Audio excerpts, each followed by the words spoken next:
ഛത്തീസ്ഗഡിലെ മലയാളി കന്യാസ്ത്രീകൾക്കെതിരായ മനുഷ്യക്കടത്ത് കേസിൽ ജാമ്യാപേക്ഷ നൽകുന്നതിൽ ഇന്ന് തീരുമാനമുണ്ടാകും. പെൺകുട്ടികൾ നൽകിയ മൊഴി വിവരം ലഭ്യമായ ശേഷമായിരിക്കും അസിസി കന്യാസ്ത്രീ സമൂഹം ജാമ്യാപേക്ഷ നൽകുക.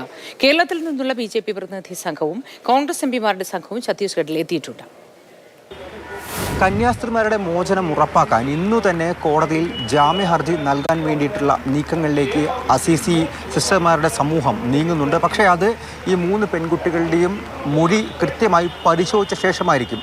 പ്രത്യേകിച്ചും ബജ്രംഗ് ദളിൻ്റെ അടക്കം ഭീഷണി നിലനിൽക്കുന്ന ഒരു സാഹചര്യത്തിൽ മൊഴി മാറിയാൽ അത് ഈ കന്യാസ്ത്രീമാരെ പ്രതികൂലമായി ബാധിക്കും എന്നുള്ളൊരു അവസ്ഥ നിലനിൽക്കുന്നത് കൊണ്ട് തന്നെയാണ് അങ്ങനെ അത് പരിശോധിച്ച ശേഷം മാത്രം ഈ ജാമ്യ ഹർജി നൽകിയാൽ മതി എന്നുള്ളൊരു തീരുമാനം എടുത്തിരിക്കുന്നത്. എന്തായാലും ഈ അറസ്റ്റിനെ സംബന്ധിച്ച് BJP ഔദ്യോഗികമായി തന്നെ വ്യക്തമാക്കുന്ന കാര്യമുണ്ട്. പ്രൈവറ്റ് ഏജൻസീസ് റെഗുലേറ്ററി പോർട്ടലിൽ, അതായത് ഛത്തീസ്ഗഡിൽ നിന്നും ജോലിക്ക് വേണ്ടി ആളുകളെ അടക്കം മറ്റിടങ്ങളിലേക്ക് കൊണ്ടുപോകുന്ന സമയത്ത് രജിസ്റ്റർ ചെയ്യേണ്ട ഒരു പോർട്ടലാണ്. അതിൽ രജിസ്റ്റർ ചെയ്യാൻ ഈ കന്യാസ്ത്രീമാരുടെ അല്ലെങ്കിൽ അവരെ പ്രതിനിധീകരിക്കുന്ന ആ ഒരു സംഘടനയ്ക്ക് വീഴ്ച സംഭവിച്ചു. അതുകൊണ്ടുണ്ടായ തെറ്റിദ്ധാരണയാണ് പിന്നീട് മനുഷ്യക്കടത്തെന്നും അതുപോലെ തന്നെ ഈ മതപരിവർത്തനം എന്നൊക്കെ കരുതി ഇവരുടെ അറസ്റ്റിലേക്ക് വഴിവെച്ചത് എന്നുള്ള കാര്യം കൂടിയുണ്ട്. അത് BJP സംസ്ഥാന അധ്യക്ഷൻ രാജീവ് ചന്ദ്രശേഖറും വ്യക്തമാക്കുന്നുണ്ട്. അവരുടെ ഒപ്പം ഞങ്ങളുണ്ടാവും.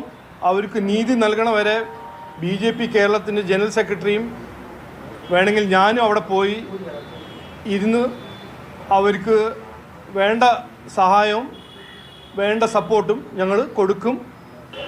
സംസ്ഥാന BJP നേതൃത്വത്തിൻ്റെ ആവശ്യപ്രകാരമാണ് BJP ജനറൽ സെക്രട്ടറി ആയിട്ടുള്ള അനൂപ് ആൻ്റണി ഛത്തീസ്ഗഡിൽ എത്തിയിരിക്കുന്നത്. അദ്ദേഹം ഉപമുഖ്യമന്ത്രി വിജയ് ശർമ്മയെ കൂടിക്കാഴ്ച നടത്തിയിട്ടുണ്ട്. ഇനി മുഖ്യമന്ത്രിയുമായിട്ടും ഈ വിഷ്ണുദേവ് സായുമായിട്ടും കൂടിക്കാഴ്ച നടത്തും. ഈ കന്യാസ്ത്രീമാരെ മോചിപ്പിക്കാൻ വേണ്ടിയിട്ടുള്ള എല്ലാ സഹായവും BJP വാഗ്ദാനം ചെയ്യുന്നുണ്ട്. ആ തെറ്റിദ്ധാരണ അത് സർക്കാരിനെ ബോധ്യപ്പെടുത്തി ആ തെറ്റിദ്ധാരണ മാറ്റി ഇവരെ മോചിപ്പിക്കാൻ വേണ്ടിയിട്ടുള്ള സഹായങ്ങളാണ് എന്തായാലും നൽകുക. കേസ് കോടതിയിലടക്കം വരുമ്പോൾ സർക്കാർ അതിനെ എതിർക്കുകയാണെങ്കിൽ വീണ്ടും കാര്യങ്ങൾ ഗുരുതരമാകും, വഷളാകും. അത്തരത്തിലുള്ള പ്രശ്നങ്ങൾ ഉണ്ടാകാതിരിക്കാൻ വേണ്ടിയിട്ടുള്ള ഇടപെടൽ കൂടി നടക്കുന്നുണ്ട്.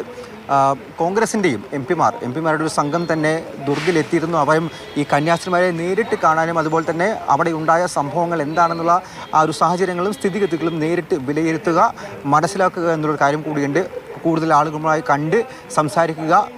ഒപ്പം ഈ CPM-ൻ്റെയും ഒരു പ്രതിനിധി സംഘം ബൃന്ദക്കാരൻ്റെ നേതൃത്വത്തിൽ ഇന്ന് തന്നെ ഛത്തീസ്ഗഡിലെത്തും. എന്തായാലും ഇവരുടെ മോചനത്തിന് വേണ്ടി സാധ്യമായതെല്ലാം തന്നെ ചെയ്യുന്നുണ്ട്.